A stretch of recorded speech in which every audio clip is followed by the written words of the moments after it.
Ini sebuah contoh betapa melelahkannya sebuah birokrasi.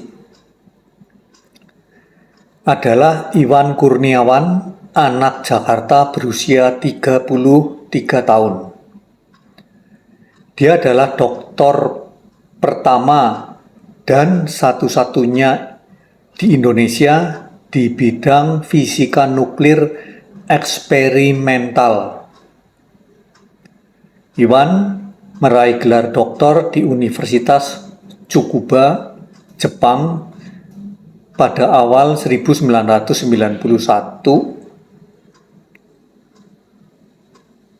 Lulusan Fakultas MIPA Universitas Indonesia tahun 1983 ini memperoleh beasiswa ikatan dinas dari Badan Tenaga Atom Nasional atau BATN sejak berstatus mahasiswa.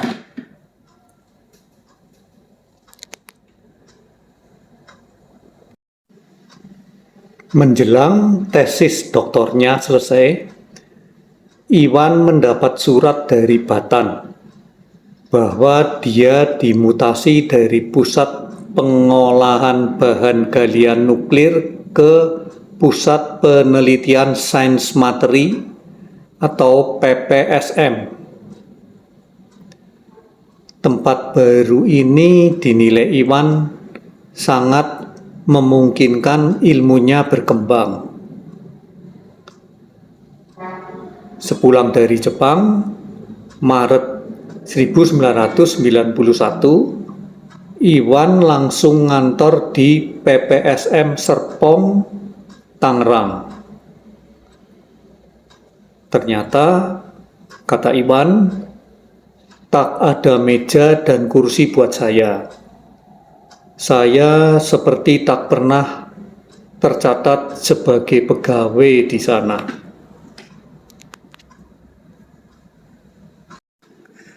Pimpinan PPSM konon menjelaskan bahwa kursi dan meja untuk Iwan akan disediakan setelah libur Lebaran yang waktu itu sudah dekat.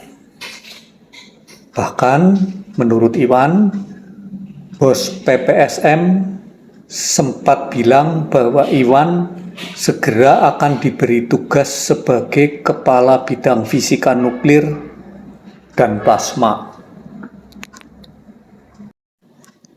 Namun, setelah Lebaran tiba, Iwan masih tetap tanpa meja dan kursi, apalagi jabatan kepala bagian. 2 bulan dia luntang-lantung. Akhirnya Iwan melayangkan surat ke Dirjen BATN. Selain soal pekerjaan, ia juga memprotes suasana kerja yang sangat ketat. Untuk makan siang saja harus izin direktur agar tidak ada masalah dengan satpam. Dan soal gajinya yang hanya cukup untuk mondar-mandir dari rumahnya di Bogor ke Serpong.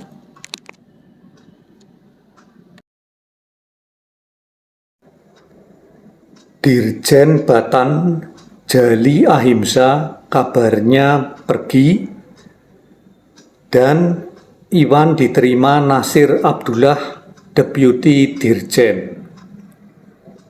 Kata Iwan, Nasir juga mengingatkan Iwan perihal jabatan Kepala Bagian Fisika Nuklir dan Plasma kelak. Tapi Iwan mendapati bidang barunya itu belum pernah disentuh atasannya. Paling cepat butuh waktu 5 tahun membangun bidang fisika nuklir dan plasma. Itu juga dengan rencana yang ketat.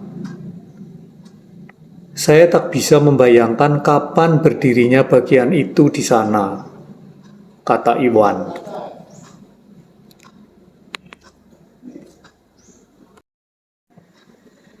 Bosan menunggu, Iwan minta izin mutasi ke kantor pusat di Jakarta.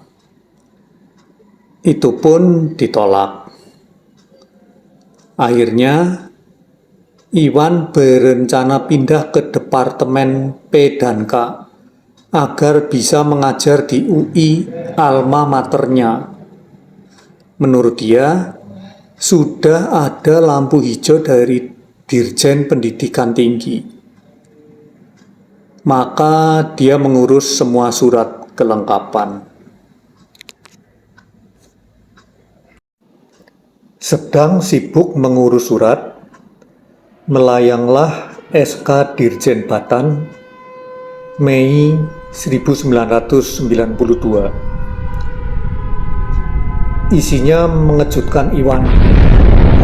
Dia diberhentikan sebagai karyawan Batan dan diwajibkan membayar utang 547,7 juta rupiah alias setengah miliar rupiah lebih. Alasannya, Iwan tak masuk kantor selama 2 bulan dari 2 Januari sampai 30 Maret 1992.